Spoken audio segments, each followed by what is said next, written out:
Au numéro 7A, on cherche à savoir combien de fois la corde va pouvoir s'enrouler autour du poteau. Donc, le nombre maximum de tours que la corde va pouvoir faire. Donc, ce qu'on va faire, c'est qu'on va calculer la circonférence de la base du poteau.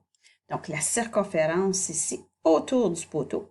Puis là, ensuite, on va diviser la longueur de la corde par la circonférence parce qu'à chaque fois que la corde fait un tour autour du poteau, bien, ce qui est enroulé, c'est la circonférence, c'est un bout qui est de longueur égale à la circonférence de notre poteau.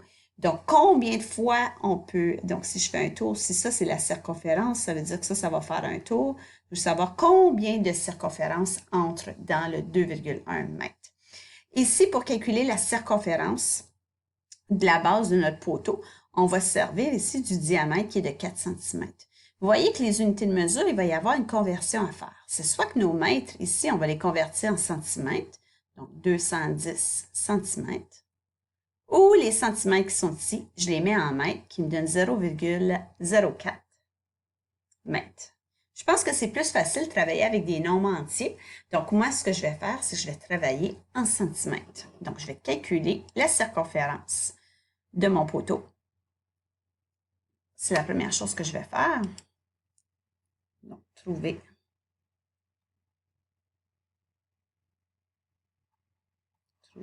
la circonférence.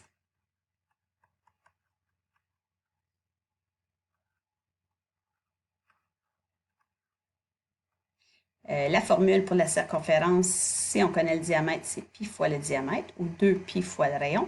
Donc là, mon diamètre, c'est 4, donc 4pi. Pour trouver le nombre de tours, ça va être la deuxième étape que je vais faire. Trouver le nombre de tours. Là, je vais faire la longueur de la corde. La longueur de la corde qui est, je ne me souviens pas, 210 cm. Donc, je vais prendre la longueur de la corde.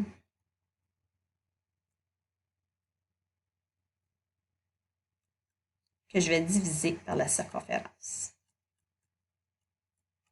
Ça, c'est ma formule en mots. La longueur de la corde, j'ai dit 210. Elle n'est pas très bonne. Donc, 210 cm que je divise par la circonférence qui est 4pi. Et là, on calcule ça. On obtient 210 divisé par 4. Donc, on divise par la circonférence, on divise par 4pi. On n'oublie pas que le pi dans la réponse va se retrouver au dénominateur parce qu'il est le diviseur. Donc, 210 divisé par 4, ça donne 52,5. Donc, la réponse ici serait 52,5 divisé par pi. Ça serait ma valeur exacte. Puis là, on pourrait certainement calculer la valeur approximative pour nous donner une idée de combien de tours j'obtiens. Environ 16,7 tours. Ça n'a pas d'importance à quelle précision tu arrondis ici.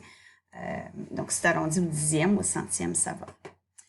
Ça serait pour le numéro A. Et ensuite, pour le numéro B, on veut peindre le poteau métallique, puis on veut trouver la mesure de la surface à couvrir. Donc, le poteau, ce qu'on va peinturer, c'est l'aire latérale du poteau seulement.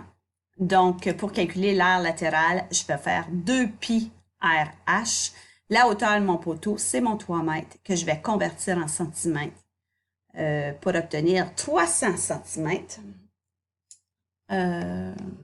J'aurais pu également faire, vu qu'on avait déjà calculé la circonférence dans A, donc la formule pour calculer l'aire latérale, je vais écrire ici, ça peut aussi être circonférence fois la hauteur.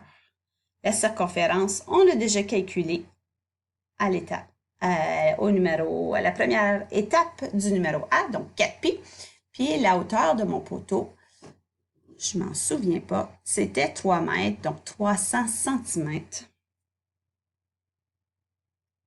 Et j'obtiens 1200 pi.